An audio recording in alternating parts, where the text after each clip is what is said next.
Rail লাইনে এই ধরনের পাথর থাকে কেন? আর আজকের ভিডিওতে এমন একটি দেশের কথা বলবো যার নাম একটি রিয়েল ওম্যানের নাম অনুসারে রাখা হয়েছে। আর কুকুরের গলায় এই ধরনের বেল্ট থাকে কেন?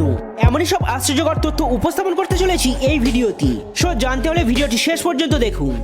নাম্বার 7, আপনি কি জানেন স্যামসাং কোম্পানি যখন বিজনেস শুরু করেছিল তখন তারা মাত্র 40টি লোকের সাথে গ্রোসারি স্টোর ওপেন করেছিল। আর তারপর 1970 সালে গিয়ে ইলেকট্রনিক্সের জিনিস বিক্রি করা শুরু করেছিল। নাম্বার 6, আপনারা অনেক কুকুরের গলায় এই ধরনের বেল্ট দেখে থাকবেন, কিন্তু জানেন কি এগুলো কেন বাঁধা থাকে? অ্যাকচুয়াল এগুলোকে স্পাইক ডগ কলার বলা হয়। প্রধানত এগুলো ব্যবহার করা হয় কুকুরদের আত্মরক্ষার জন্য। অর্থাৎ যদি অন্য কোনো পশু এদের উপর অ্যাটাক করে তাহলে সবার আগে তাদেরই চোট হয়ে যাবে। নাম্বার 5, আপনি কি জানেন সমুদ্রে যত নুন আছে তা যদি তুলে জমা করা হয় তাহলে সেই লবণের স্তূপের উচ্চতা 40 তলা বিল্ডিং এর সমান হবে। নাম্বার 4, যদি আপনি ভিডিও গেম খেলতে পছন্দ করেন তাহলে এই ফ্যাক্টটি আপনার জন্য। 10 বছর ধরে করা একটি রিসার্চে দেখা গেছে যে সমস্ত বাচ্চারা ভিডিও গেম খেলে তাদের ব্যবহারে কোনো রকম নেগেটিভ প্রভাব পড়ে না।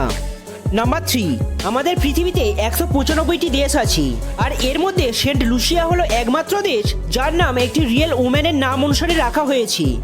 নাম্বার 2, একটি স্টাডিতে দেখা গেছে কোনো মানুষের স্মাইলকে দেখে লোক 300 ফুট দূর থেকেও তাকে চিনতে পারে।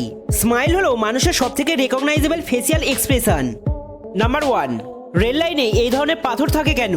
সাধারণত আমরা রেল লাইনকে এই রকম দেখে থাকি, কিন্তু আমরা যেমনটা দেখি বাস্তবে রেল লাইনগুলো এতটা সিম্পল ভাবে থাকে না। এর নিচে অনেকগুলো লেয়ার থাকে।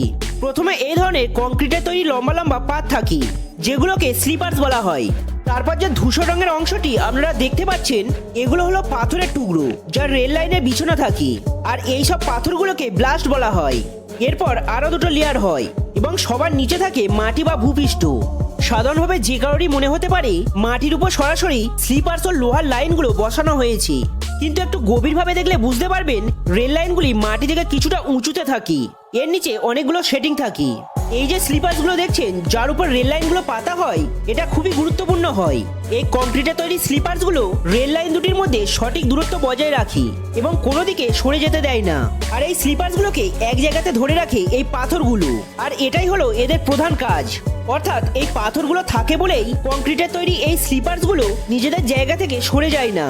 নর্মালি একটি ট্রেনের ওজন 10 লক্ষ কিলো হয়ে থাকে, সুতরাং আপনি বুঝতেই পারছেন শুধুমাত্র এই পাতলা লোহার লাইনগুলোর পক্ষে এত ওজন সামলানো কখনোই সম্ভব নয়। আর একটি ট্রেনকে ধরে রাখার জন্য লোহার লাইন, কংক্রিটের তৈরি স্লিপার্স ও পাথরগুলো সমগ্র শক্তিই কাজ করে। তবে টেকনিক্যালি দেখলে সব থেকে বেশি লোডটা এই পাথরগুলোর ওপরেই পড়ে, কারণ এই পাথরগুলোই রেল লাইনকে এক জায়গায় ফিক্সড রাখে। কিন্তু রেল লাইনে যে কোনো ধরনের পাথরের টুকরো ব্যবহার করলেই চলে না।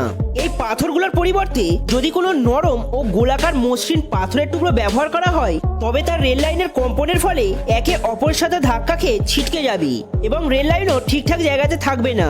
তাই এখানে এবড়ো খেবড়ো ও অমসৃণ পাথরের টুকরো ব্যবহার করা হয়ে থাকে, যাতে ভারী ট্রেনগুলো যখন রেল লাইনের উপর দিয়ে যাবে তখন যেন এই পাথরগুলো নিজেদের মধ্যে মজবুত বন্ধন তৈরি করে রেল লাইনের কম্পনকে আটকাতে পারে, যা গোলাকার নরম পাথরগুলোর পক্ষে সম্ভব নয়। এছাড়াও এই পাথরগুলোর আরো একটি কাজ থাকে। যদি রেল লাইনে পাথর ইউজ না করা হয় তাহলে ঘাস আর ছোট ছোট গাছে ভরে উঠবে এই রেল লাইনগুলো, এবং এর সাথে সাথে এই পাথরগুলো রেল লাইনে জল জমা আটকাতেও বিশেষ ভূমিকা পালন করে। তো বন্ধুরা, এর মধ্যে কোন ফ্যাক্টটি ভালো লেগেছে অবশ্যই কমেন্ট করে জানাবেন। চ্যানেলে নতুন হয়ে থাকলে চ্যানেলটি সাবস্ক্রাইব করুন, আর ভিডিওটি ভালো লাগলে বন্ধুদের মধ্যে শেয়ার করুন।